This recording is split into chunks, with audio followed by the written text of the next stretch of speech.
LVIII. I figured it out. It's Super Bowl 58 is coming up this weekend. And I wanted to have sort of a theme for a cocktail. And I thought, what better theme than a Taylor Swift cocktail? We've hardly heard about her all season long. So we're going to make a cocktail called the French Blonde.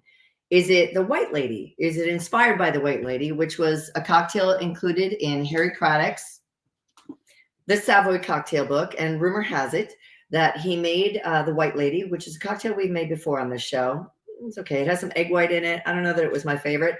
But it did have gin in it and some other things that this cocktail does. It was purportedly created for Zelda Fitzgerald, F. Scott Fitzgerald's lovely bride, lovely, lovely lady, the White Lady, who had lovely blonde locks. But it probably wasn't necessarily the inspiration for the French Blonde. Was the Parisian Blonde an inspiration for it?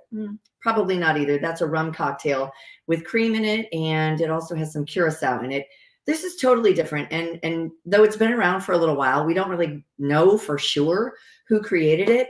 Chances are the French Blonde will go down in history as a mystery, just kind of like your average blonde, unlike us brunettes.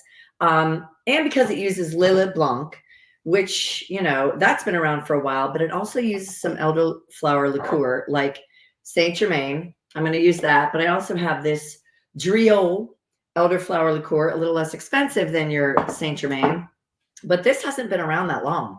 It's only been around since really like the early aughts, like maybe 2007. So chances are that somebody made this cocktail. Taylor Swift tried it, and it's become her new rumored BFF. You know, she loves this cocktail. So here's what we're going to need for the French Blonde. You need a coupe glass. I filled mine with ice to chill down the glass a little bit. You need grapefruit juice. Now, finding regular grapefruit juice was kind of an issue. But I did finally find it at the liquor store of all places. And this is the only size that they had. So we're going to be having some Palomas and whatnot over the weekend. This is home squeeze. And I thought that this would be too orange to make almost like a strawberry blonde cocktail. But we're going to go with the store-bought stuff, and we'll figure out how that goes. So grapefruit juice, hopefully from fresh grapefruits. But again, all I could find was the ruby red. And then you need some Lillet Blanc. Of course, they have rosé and the red, the rouge. So you need the white, Lillet Blanc, and aperitif.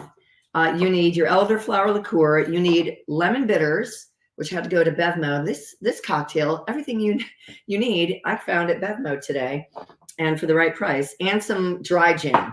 Why dry gin? Because otherwise, just regular gin is going to be sweetened with a little something other than the herbs and spices that are used for dry gin. So that's what we're going with. And we're just going to do what we say never to do and put everything in a glass. We're going to double strain it. So you might want to use a double strainer like I have here. And here's my jigger. We're going to do the garnish first. I have washed the fruit. And of course, it's room temp. So let me just try to get a decent, without the pith. Lovely, lovely. I probably would have loved to have squeezed that over the edge, and maybe I still will, but I'm going to make a garnish because that's what we do here on the program. Okay, so I'm going to do this. Actually, you know what? Here's what the shape I was cutting at first, but I think I'm going to make actually sort of got a hair hanging off of me here. An oblong, pointed oblong, almost like a football. How about that? Let's try that. And then I'm just going to cut like a sliver in the center of it. Let me try to get an oblong out of this. I'll never get a job in a bar. I'd be drinking the merchandise too much. Okay, so here's the shape I'm working with. But I'm going to cut a slice in the middle, and then we're just going to put that on the rim of the glass when we're good and ready. And it'll be nice and pretty. Okay, so now that we've got that out of the way.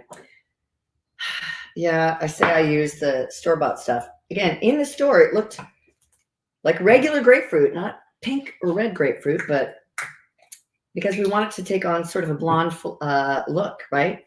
Okay, so we need 2 ounces of this, and I did shake it up.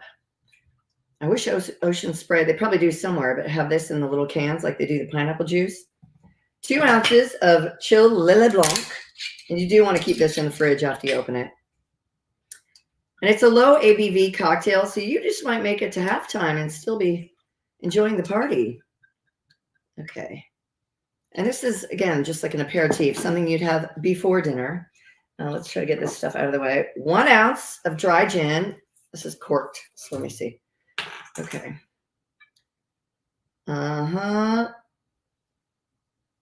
know I'm doing the show here on a Thursday rather than a Friday. It's because I've got my childhood best friend coming to town.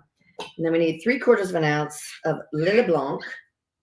Right? Did I get that right? Let's just double check the recipe so I don't screw it up and not enjoy the cocktail.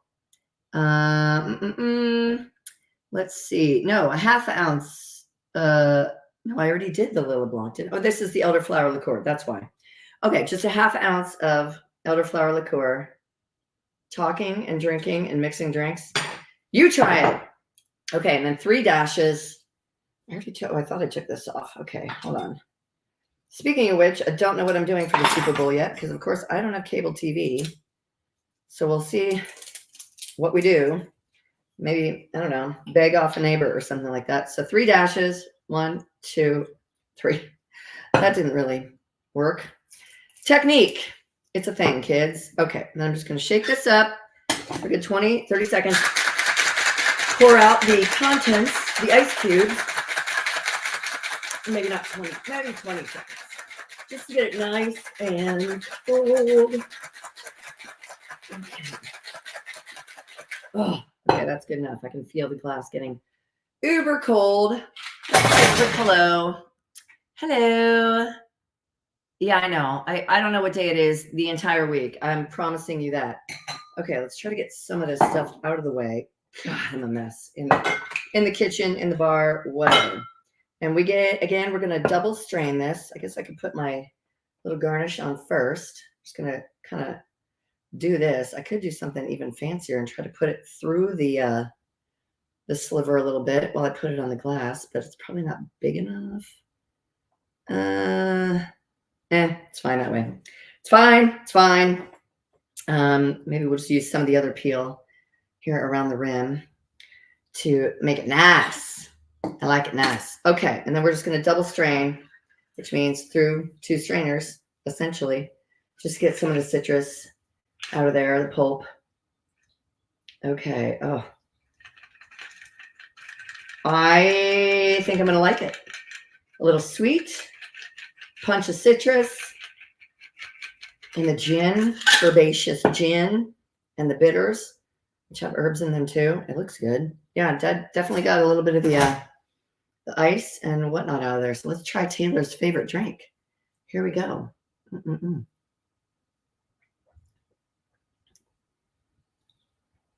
That's nice. I see why she likes it. It's a really nice, delicate blend. The French lady. Yeah, that's good. We're going to be drinking a lot of grapefruit this weekend, I think. And it's really chilled. I did a really good job shaking that up. I might just pat myself on the back. That's delicious. I don't blame you, Taylor. So have fun watching the Super Bowl. Again, if you want a lower ABV, alcohol by volume, cocktail for your party, something with a little theme, highly recommend you try the French lady. Taylor tried it. She likes it. So how bad could it be? Again, I'll put the recipe and a picture of my cocktail on my Facebook page here shortly, but enjoy and go sports. Hope you guys enjoy the game. Cheers.